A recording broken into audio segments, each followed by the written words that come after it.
Yes, we are on the last point of the chapter, that is SN1 reaction. We have done SN2 and reaction mechanism in details. Now we will just see SN1 reaction, the whole thing, the SN1 reaction mechanism. Substitution nucleophilic unimolecular. As the name itself suggests, that the rate of the reaction depends on the concentration of only one, so it is a unimolecular nucleophilic substitution reaction.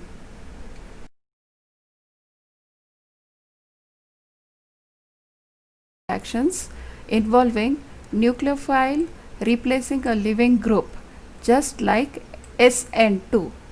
However, SN1 reactions are unimolecular.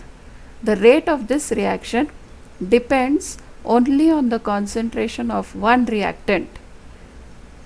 SN1 reaction happens in two steps. First, the living group leaves and the substrate forms the carbocation intermediate. Second, the nucleophile attacks the carbocation, forming the product.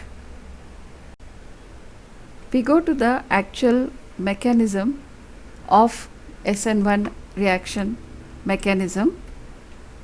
It can be seen in this reaction that concentration of only one substrate appears in the rate equation.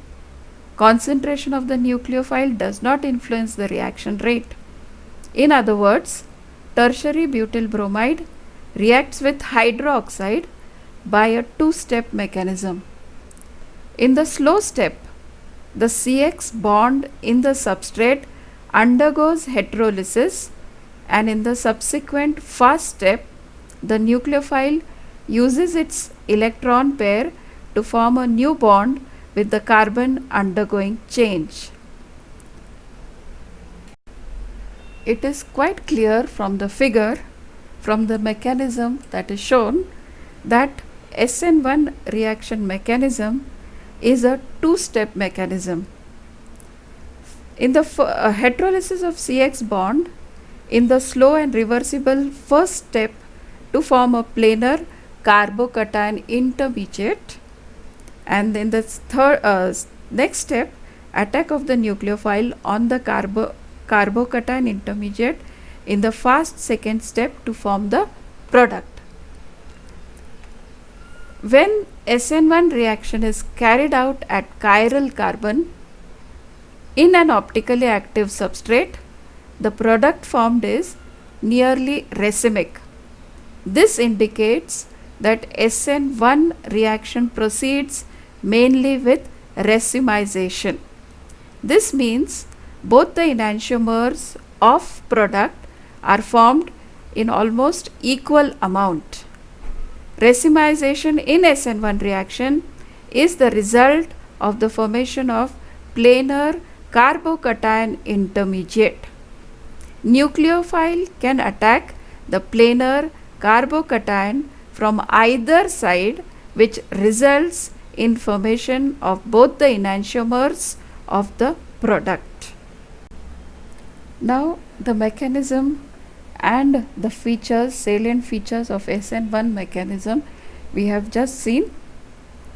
We must now go to the next point, that is factors influencing or affecting SN1 and SN2 mechanism.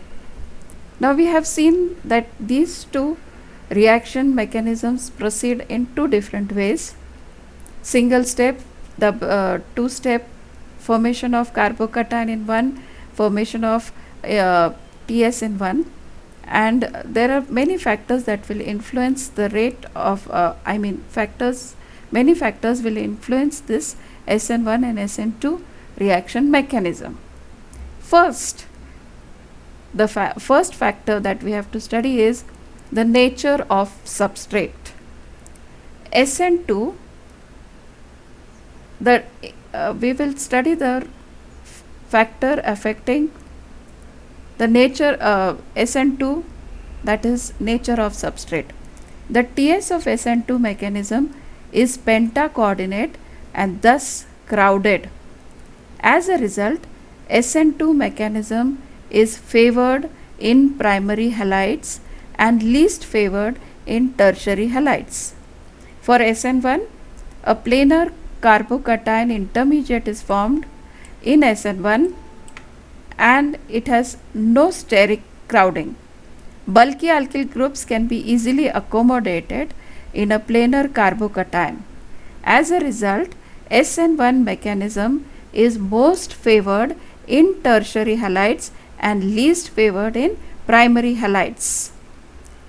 Secondly, the carbocation intermediate in SN1 is stabilized by plus I, that is inductive effect of alkyl substituents, and also by hyperconjugation effect of alkyl substituents containing alpha hydrogens. As a result, SN1 mechanism is most favored in tertiary halides and least favored in primary halides. Tertiary halides undergo nucleophilic substitution by SN1 mechanism, while primary halides undergo primary halides follow SN2 mechanism. Secondary halides react by either of the mechanism or by mixed mechanism depending upon the exact conditions. The second factor affecting SN1 and SN2 reaction mechanism is the nucleophilicity of the reagent. A nucleophile is a species that uses its electron pair to form a bond with carbon. Nucleophilic character of any species is expressed in its electron releasing tendency, which can be correlated to its strength as Lewis base. A more powerful nucleophile attacks the substrate faster and favors SN2 mechanism. The rate of SN1 mechanism is independent of the nature of the nucleophile. Nucleophile does not react in the slow step of SN1 and it waits till the carbocation intermediate is formed and reacts fast with it. So, nucleophile has no role to play in SN1. The third and the most important factor affecting both SN1 and SN2 reaction mechanism is the solvent polarity. I have made this point clear while I was explaining both SN2 or SN1 reaction mechanism.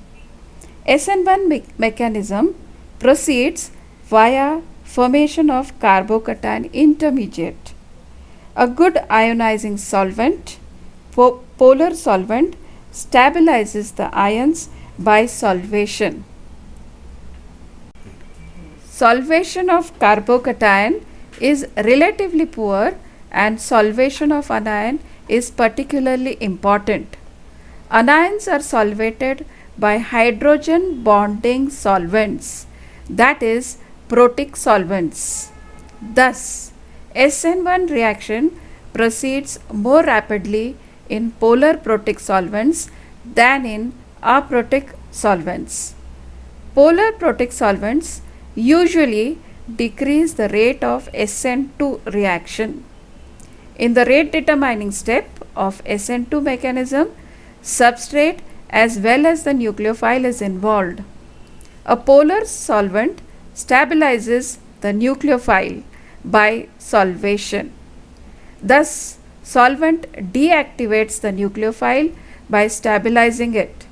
Hence, aprotic solvents or solvents of low polarity will favor SN2 mechanism.